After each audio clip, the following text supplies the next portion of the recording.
I've been working on this piece recently. It's taking a while because I'm going after a particular look. In this video, I'll be showing you parts of the process as I paint the wall. I'll talk through some ideas that come up as I watch the clips.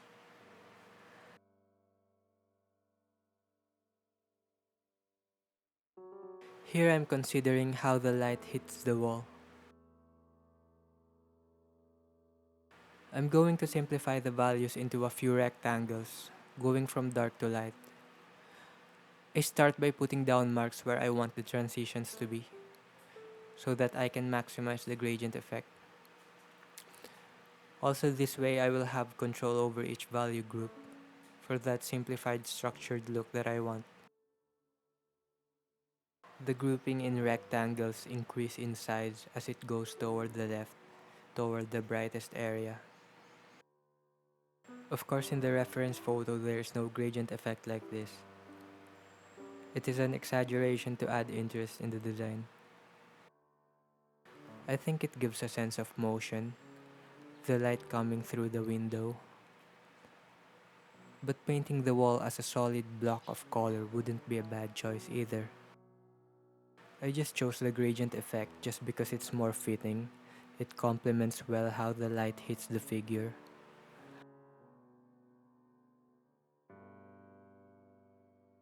I leave spaces between brush strokes so that I get this impressionist texture. This technique will enable me to have a variety of colors within each grouping. It also makes the gradient effect more convincing.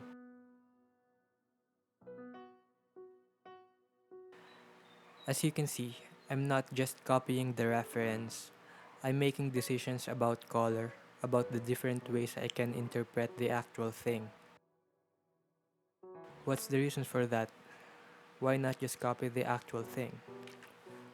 Why take the trouble changing elements? Why spend lots of mental energy on subjective matters? Well, we're trying to create art. Isn't that the point? We're trying to create something that we can call our own, something that came from us.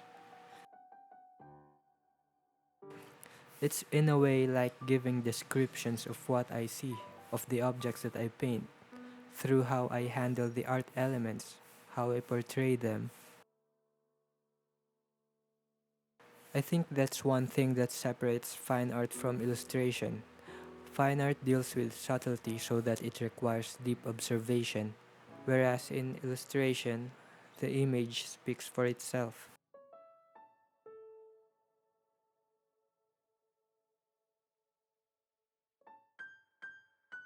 Copying the actual colors you see in real life, I think that's academic practice. It works best when you're painting from life. But I think paint and colors have more potential. It has potential because colors in paint is limited in a way that it is not as diverse as what we perceive with our eyes. Or it is limited in a way that we can only mix so much colors in a certain amount of time. So realist painters who want to achieve that high realism look, they tend to work on a single piece for a long time just to get all the colors in by way of mixing paint, by layerings, scumbling, glazing. They do whatever it takes to mix accurate colors, whatever it takes to get to the actual color. But for me, I want to spend my time on a painting not to get everything accurate, not close to reality, but to spend my time in the abstraction of what I see. It's not a purely abstract way of painting, but a kind of abstraction that is guided by the actual colors, by the thing in real life. And I do the same with structure. This creation of abstraction is like a signature, like no two painters can have the same kind of abstraction. We each have our own calligraphy.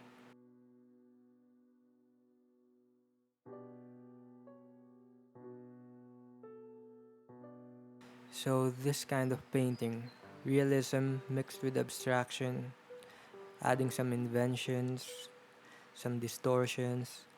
Is it better than pure realism? I don't think so. though I think it looks better for a painting as an object regarded to be meaningful.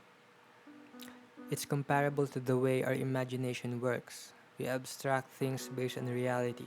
When we dream, our dreams are taken from reality and it is modeled to our tendencies, our desires, our tastes, our fears.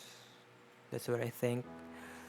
And what we create is not 100% conscious. We're free to create, but not free in every way. Some choices that we make are merely products of whim. Some things happen by accident. The artists never have full control. Maybe others might say they have control over their works, but that's not the case for me. Each painting, it seems, has its own unique way of unfolding itself. When you're painting from life and you try to copy the actual colors, the result that you will get will still be based on your interpretation. You're still making artistic decisions.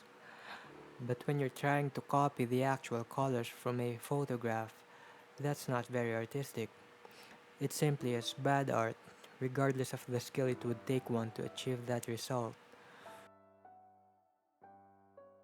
When you look at such a work, it might look impressive, but the artist who painted that work cannot be found.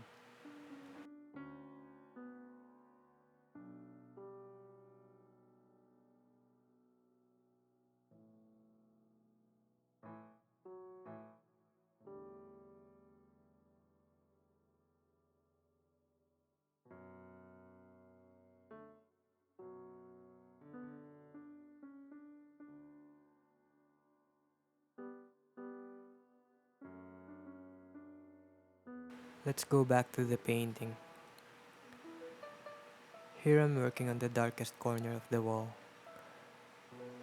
I think dark areas should always be considered carefully. See that shadow on the face? I think it's a step darker than it should be. Perhaps it's just that the colors are muddy. It's problematic, that face, that shadow. I'd have to make that a little bit warmer, maybe pinkish, whatever works. Even the anatomy of the face is not there yet. It needs fixing. There are instances like this when it becomes confusing, the abstraction clashing with the anatomy. It makes it look ambiguous. It's a problem to be solved. Or not, if you want to leave it as it is.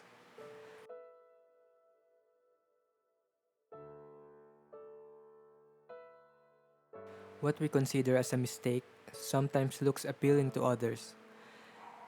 But as an artist, we have to be objective in all the things that we can be objective about. Because the things that we notice are the only things that we can control. On the other hand, trying to achieve perfection is futile. First of all, you will never achieve it. Secondly, it is not needed. Perfection has nothing to do with the effectiveness of the piece. Getting close to perfection might be visually impressive, but imperfect drawings too can also be visually impressive. Shooting for perfection is just not worth the time. This generation we are in, the algorithm, they reward high output individuals.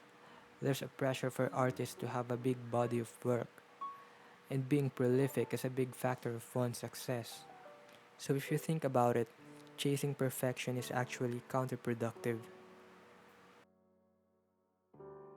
In my case, my painting process have been becoming slower and slower as years pass.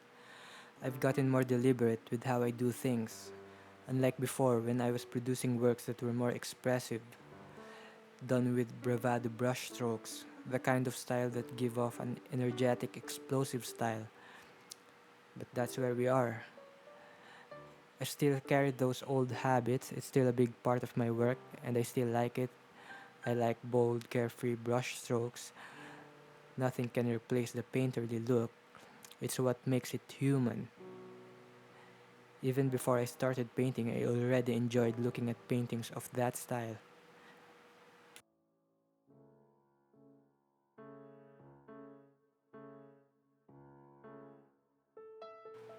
I'm still not sure if I'm already satisfied with that wall, but I'll stop talking from here and just let the clips finish. Thank you for watching, if you're still there.